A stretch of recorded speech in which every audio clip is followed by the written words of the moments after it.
გადმოვინაცვლეთ ჩვენ სტუმრებთან ერთად აი ამ სივრცეში და მინდა წარმოგიდგინოთ ეს სტუმრები, თუმცა სანამ მათ წარვადგენ, აუცილებლად უნდა გითხრათ, რომ ჩვენ ვისაუბრებთ 1999 წელს ევროკავშირის მიერ დაფუძნებული კონკურსის შესახებ, რომლის სახელწოდებაა მე ახალგაზრდა მეცნიერი და რომელიც მიზნად ისახავს ახალგაზრდა მეცნიერების თანამშრომლობას, ასე ვთქვათ, სამეცნიერო და ტექნოლოგიურ დარგებში და რა თქმა უნდა წელსაც ტარდება ეს კონკურსი. შესაძლებლობა ეძლევათ ახალგაზრდა მეცნიერებს, რომ თავისი ნამუშევრები წარადგინონ კომპეტენტური და ესეთი ჟიურის მოკლედ წინაშე, ერთი სიტყვით ამაზე ჩვენი სტუმრები უფრო უკეთ ისაუბრებენ და რა თქმა უნდა გაიღრმავონ ცოდნა, მიიღონ ძალიან დიდი გამოცდილება, თავისთავად ცხადია, თუმცა სანამ ამ კონკურსზე მოხვდებიან ევროკონკურსზე, მათ მოუწევთ გაიარონ ეროვნული, ასე ვთქვათ, შესარჩევი კონკურსი და მეც აღარ ვილაპარაკებ, პირდაპირ თქვენკენ გადმოვინაცვლებ, მე მინდა წარმოგიდგინოთ გამარჯვებულები ევროკონკურსის და შესაბამისად ეროვნული კონკურსის გამარჯვებულებიც და ესენი გახლავთ ნიკოლოზ გეგენავა, ჯერჯერობით წარგადგენთ როგორც კომაროვის სკოლის მოსწავლე, ასევე ევიკო ხუხაშვილი, ევა, იგივე და წელს დაამთავრეთ ხო, როგორც ვიცი, თავისუფალი უნივერსიტეტი და ასევე აი დამეკარგა თქვენი წარდგენა დიახ, თქვენ ბრძანდებით 2025 წლის გამარჯვებული ხო, როგორც 23 წლის გამარჯვებული ანდრია ქელიხსაევი. ძალიან დიდი მადლობა, რომ ჩვენთან ხართ, ფურცლებში ავირიე, მაგრამ ეგ არაფერი და დავიწყოთ ალბათ ნიკოლოზ თქვენთან საუბრით. ძალიან საინტერესო პროექტით გაიმარჯვეთ თქვენ, როგორც ვიცით. მოდით გითხარით, ეს რა პროექტია, თვითონ ეს რა მოიგონეთ და საიდან გაგიჩნდათ აი ამის იდეა ზოგადად? დიახ, ჩვენი პროექტი ეხებოდა სამძებრო სამაშველო ოპერაციების გაუმჯობესებას და ძალიან დიდი პრობლემაა ეს დღესდღეობით ნებისმიერ ქვეყანაში, რადგან ადამიანთა ძიება რთულ რეგიონებში, როგორიცაა ტყე ან მთა, არის საკმაოდ რთული. და სწორედ ამის გასაუმჯობესებლად შევქმნით რამოდენიმე ტექნოლოგია, რომელიც მოიცავდა ხელოვნურ ინტელექტსა და გარდამტეხ ჭკვიან შუქურ სისტემას, რომელთა საშუალებითაც ბევრად უფრო ეფექტურად იყო განხორციელებული სამძებრო სამაშველო ოპერაციები და ტრადიციულ მეთოდებს სჯობდა ბევრი ასპექტით. და გარდა ამისა, თვითონ იდეაზე ფიქრი სწორედ აქედან მოგვივიდა, რომ ასეთი პრობლემები არა მარტო საქართველოში, სხვა ქვეყნებშიც ხშირი იყო, რომ ადამიანი დაიკარგებოდა ესე ტერიტორიებში და ამის შემდგომ იწყებოდა ტრადიციული ძიება, რაც საკმაოდ რთულია. და სწორედ ამისთვის ამაზე მუშაობა და ფიქრი დავიწყეთ და მოგვაფიქრდა ეს იდეა. თქვენ 2025 წლის გამარჯვებული ბრძანდებით და როგორც ვიცი, დაფინანსებაც მოიპოვეთ ხო აი ამ თქვენი პროექტისთვის? დიახ. აი ხა რა სტადიაშია ეს პროექტი, რა ეტაპზეა? ეს პროექტი თვითონ როგორც პროტოტიპი დამთავრებულია და ეხლა რაღაცა პატარა სიახლეებსაც ვამატებთ, რომ უფრო გაუმჯობესდეს და შესაძლოა პრაქტიკაშიც იყოს გამოყენებული შემდგომ. სულ მალე ალბათ. შესაძლებელია. თანაც ახლა წელი არ გავა, ყოველ წელს ათასობით ადამიანი იკარგება უგზო-უკლოდ და ეს პრობლემად რჩება და ამიტომაც არის მისასალმებელი ეს საოცარი ამბავი.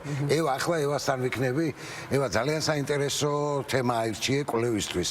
ეს არის ბულინგის პრობლემა და აი ბულინგის რა ძალადობაზე იყო გამახვილებული ყურადღება შესდაშრომში. ეს იყო ოჯახური კონფლიქტები, ბულინგი ქუჩაში, ბულინგი სკოლაში თუ მადლობა პირველ რიგში დაპატიჟებისთვის. 2018 წელს მივიღე მე ამ პროექტში მონაწილეობა და ჩემი თემა სახელი იყო ძალადობა, აგრესია და მათი პრევენციის შესაძლებელი გზები. თავდაპირველად ზოგადად ქვეყანაში და არა მხოლოდ მსოფლიოში მიმდინარე მოვლენებით მივხვდით, რომ რაღაც თემა უნდა შეგვემუშავებინა, რომ იქნებ რაღაცნაირად ჩვენი წვლილით შეგვეტანა ამ პრობლემაში. ამიტომ თეორია ჩამოვაყალიბეთ, რის მიხედვითაც ბულინგს და ზოგადად ძალადობას და აგრესიას არ ვუყურებდით როგორც ნეგატიურ ელემენტებს. პირიქით ვუყურებთ როგორც ჩვენს სასიკეთოდ შეგვიძლია რომ გამოვიყენოთ, უბრალოდ უნდა შევუცვალოთ ვექტორი მათ და გვაქვს რამდენიმე ასე ვთქვათ გზა, რითიც შეგვიძლია რომ ეს გავაკეთოთ, მაგრამ მთელი თეორია ეფუძნებოდა ამ ყველაფერს, თუ როგორ შეიძლება რომ ტაბუდადებული თემები განვიხილოთ კარგად და გამოვიყენოთ ისე რომ რაღაც დადებითი შევქმნათ მათგან, ანუ ვექტორის ცვლილებაზე იყო ეს თეორია დაფუძნებული. ძალიან საინტერესოა. ანდრიასაც ვკითხოთ, ხო? ან თქვენ ვებ მიმართულება აიღეთ, უსაფრთხოების სისტემები და როგორი იყო თქვენი გამოცდილება ამ კონკურსში? მოგესალმებით, პირველ რიგში მადლობა მოწვევისთვის. ჩემი პროექტი 2023 წელს ბელგიაში, ბრიუსელში წარუადგინა. ეს იყო ვებსაიტების უსაფრთხოების სისტემა მანქანური სწავლების გამოყენებით. ჩვენს მიერ შექმნილი სისტემა იცავდა ვებსაიტებს თანამედროვე კიბერთავდასხმებისგან, ახდენდა ამ თავდასხმების დეტექციას, შემდგომ პრევენციას და ეს ყველაფერი ხდებოდა ეგრეთ წოდებული მანქანური სწავლის ან ხელოვნური ინტელექტის მოდელის დახმარებით. ეს პროექტი შემდგომ უფრო დაიხვეწა ევროკონკურსის მერე განვითარდა და დღესაც აქტიურად მუშაობთ მასზე. აი რა გამოცდილება მოგცეთ ამ კონკურსმა? აი ყველასთან მექნება ალბათ ეს კითხვა თქვენით დავიწყოთ. ევროკონკურსი არის ევროპის ყველაზე დიდი სამეცნიერო კონკურსი და სადაც თავს იყრის ძალიან ასობით ქვეყანა იყრის თავს, ძალიან ბევრი მონაწილეა და ეს გამოცდილება არ არის მხოლოდ გამოცდილება წარდგენის და საკუთარი ნაშრომის პრეზენტაციის, არამედ კულტურული გამოცდილებაც არის, იმიტომ რომ იქ არსებული მონაწილეები ერთმანეთს უზიარებენ საკუთარი ქვეყნის კულტურებს. ყველაზე დიდი გამოცდილება ალბათ იქნება ის, რომ შეგეძლოს საკუთარი იდეის დაცვა და გამოცდილი ადამიანების წინაშე წარდგენა, იქ არიან ნობელის პრემიის ლაურეატები, რომლებსაც შენ წარუდგენ შენ იდეას. და ყველაზე კარგი ის არის, რომ შემდგომ უკან როდესაც ბრუნდები, ისეთი ენერგიით ხარ დამოხტული, რომ აქ გინდა რომ რაიმე მსგავსი გააკეთო. და ეს ძალიან მისასალმებელია. თქვენთვის იყო ეს კონკურსი, ხო?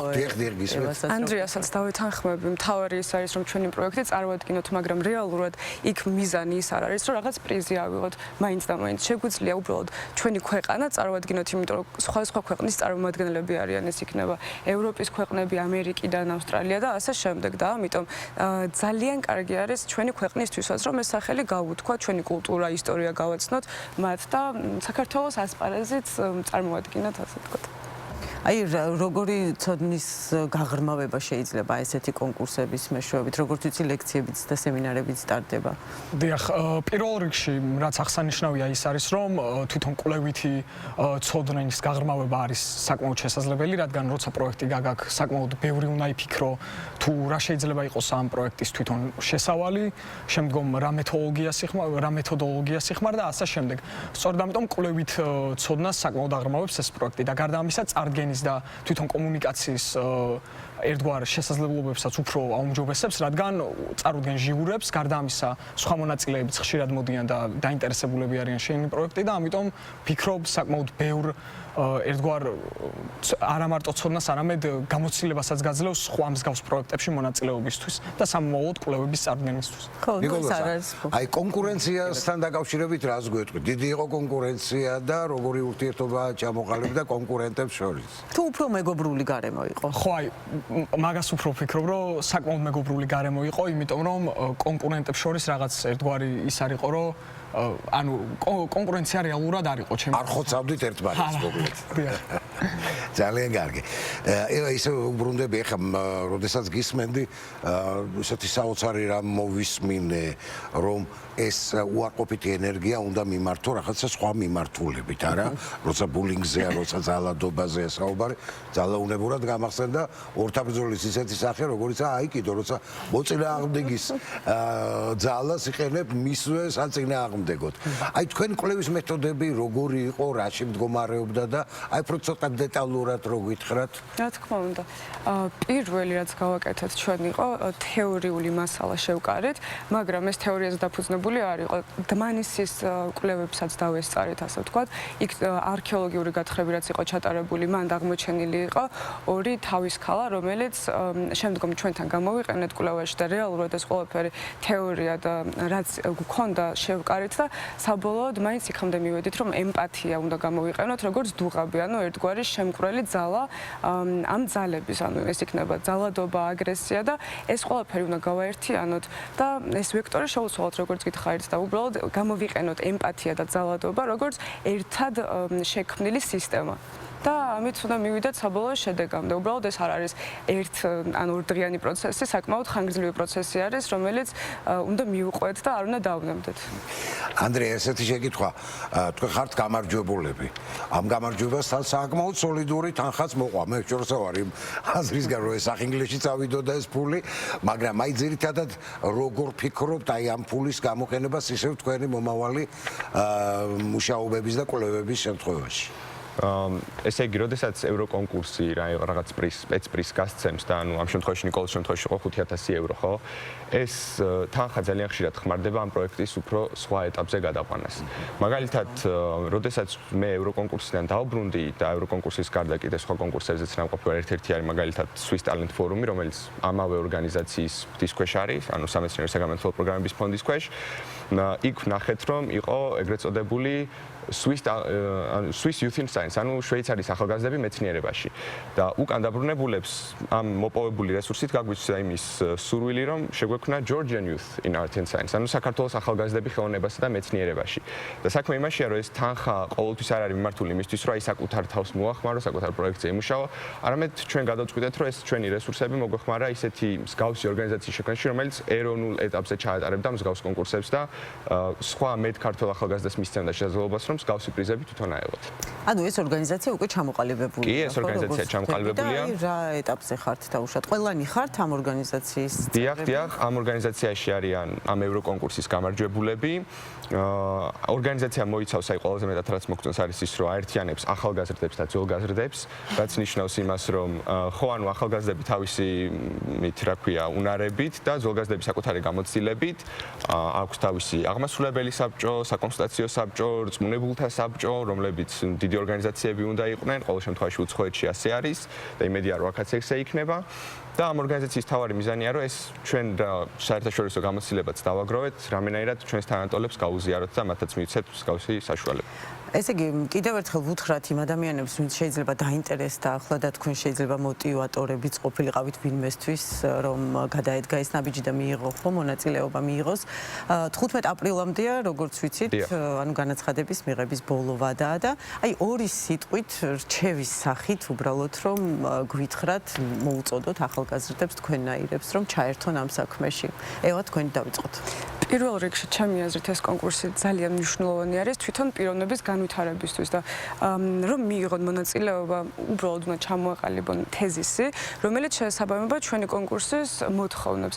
ეს იქნება მეცნიერული ან სოციალური მეცნიერების თვალსაზრისით. და ჩემი აზრით ერთ-ერთი ყველაზე მთავარი რჩევა ის იქნება, რომ არ უნდა ინერვიულონ, როდესაც წარადგენენ, იმიტომ რომ იქ ჟიური ან ჩვენ ვინც დავესწრებით, არ ვიქნებით, რომ შევაფასოთ ცუდი კუთხით და ჩავჭრათ მაგალითად წარმომადგენლები. მთავარი ჩვენთვის არის, რომ ისეთი თემა ავირჩიოთ, რომელიც რეალურად შეძლებს საქართველოს წარდგენას პროექტზე და შემდგომ ჩვენი სახელით გავლენ. და გვინდა რომ რა თქმა უნდა ეს თვითონ ბავშვებიც განვითარდნენ და იქაც წარმოგადგინონ კარგად, ამიტომ ძალიან დიდი მადლობა წარმატებები მინდა გისურვოთ და მათაც ვინც გადაწყვიტა რომ თქვენს კვალს გაყვეს, გაყვნენ და აქ აუცილებელია იმის თქმა რომ უნდა იყვნენ 14-დან 20 წლამდე და გარდა ამისა ინგლისურს უნდა ფლობდნენ საკმაოდ მაღალ დონეზე. ასე მთავრდება დღევანდელი ჩვენი გადაცემა, რომელსაც დალი ხოჯავა და მე ჯონი ჯანეშია უძღვებოდით.